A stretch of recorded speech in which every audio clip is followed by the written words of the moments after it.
परवरदिगार, अगर हमसे भूल या चूक हो गई हो तो हमसे मुआवजा न कीजियो। ऐ परवरदिगार, हम पर ऐसा बोझ न डालियो जैसा तूने हमसे पहले लोगों पर डाला था। ऐ परवरदिगार, जितना बोझ उठाने की हम में ताकत नहीं उतना बोझ हम पर न रखियो। और ऐ परवरदिगार, हमारे गुनाहों से दरगुजर कर और हमें बख्श दे और हम पर रहम फरमा। तू ही हमारा मददगार है, सो हमको काफिरों पर गालिब। भला ये मेहमानी अच्छी है या थूहर का दरख्त? हमने उसको जालिमों के लिए बला बनाया हुआ है। वो एक दरख्त है कि जहन्नम की तह में उगेगा। उसके खोशे ऐसे होंगे जैसे शैतानों के सर, सो वो उसी में से खाएंगे और उसी से पेट भरेंगे। फिर उस खाने के साथ उनको खौलता हुआ पानी मिलाकर दिया जाएगा, फिर उनको दोज़ख की तरफ लौटाया। ऐ इंसान, तुझको अपने रब्बे करीम के बारे में किस चीज ने धोखा दिया? वही तो है जिसने तुझे बनाया, फिर तेरे आज़ा को दुरुस्त किया और तेरी कामत को मोतदिल रखा। जिस सूरत में चाहा तुझे जोड़ दिया, मगर अफसोस तुम लोग जज़ा को झुटलाते हो, हालांकि तुम पर निगहबान मुकर्रर हैं, यानी मुअज़्ज़ज़ कातिबीन। जो कुछ तुम करते हो वो उसे जानते हैं। बेशक नेकूकार नेमतों की बहिश्त में होंगे और बदकिरदार दोज़ख में, यानी जज़ा के दिन उसमें दाखिल होंगे और उससे छुप नहीं सकेंगे। और तुम्हें क्या मालूम कि जज़ा का दिन कैसा है? फिर तुम्हें क्या मालूम कि जज़ा का दिन कैसा है? जिस रोज कोई किसी के कुछ काम ना आ सकेगा और हुक्म उस रोज अल्लाह ही का होगा।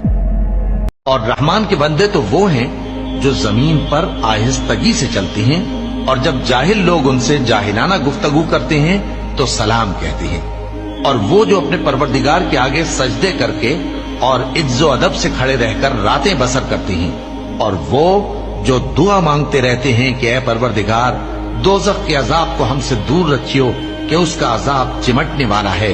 बेशक दोज़ख ठहरने और रहने की बहुत बुरी जगह है।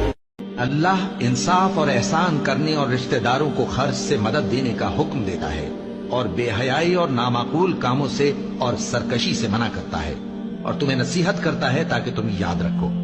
और जब अल्लाह से अहद करो तो उसको पूरा करो, और जब पक्की कस्में खाओ तो उनको मत तोड़ो कि तुम अल्लाह को अपना जामिन मुकर्रर कर चुके हो, और जो कुछ तुम करते हो अल्लाह उसको जानता है।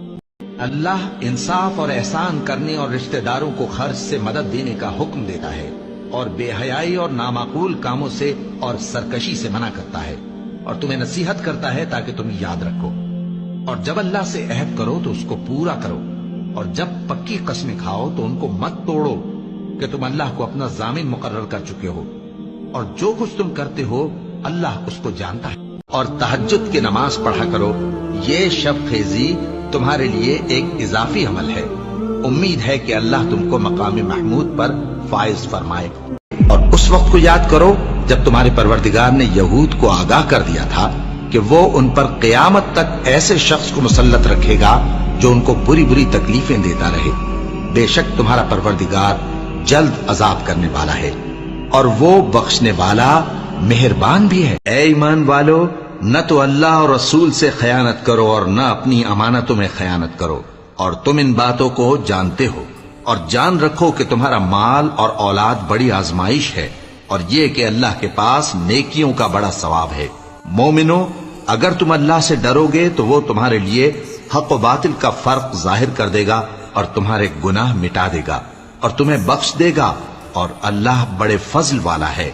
और उस वक्त को याद करो जब काफिर लोग तुम्हारे बारे में चाल चल रहे थे कि तुमको कैद कर दें या जान से मार दें या वतन से निकाल दें। तो उधर तो वो चाल चल रहे थे और इधर अल्लाह तदबीर कर रहा था, और अल्लाह बेहतरीन तदबीर करने वाला है। और जब उनको हमारी आयतें पढ़कर सुनाई जाती हैं तो कहते हैं ये कलाम हमने सुन लिया है, अगर हम चाहें तो इसी तरह का कलाम हम भी कह दें। और ये है ही क्या, सिर्फ अगले लोगों की हिकायतें हैं। और जब उन्होंने कहा कि ऐ अल्लाह, अगर ये कुरान तेरी तरफ से बरहक है तो हम पर आसमान से पत्थर बरसा या कोई और तकलीफ देने वाला अजाब भेज दे,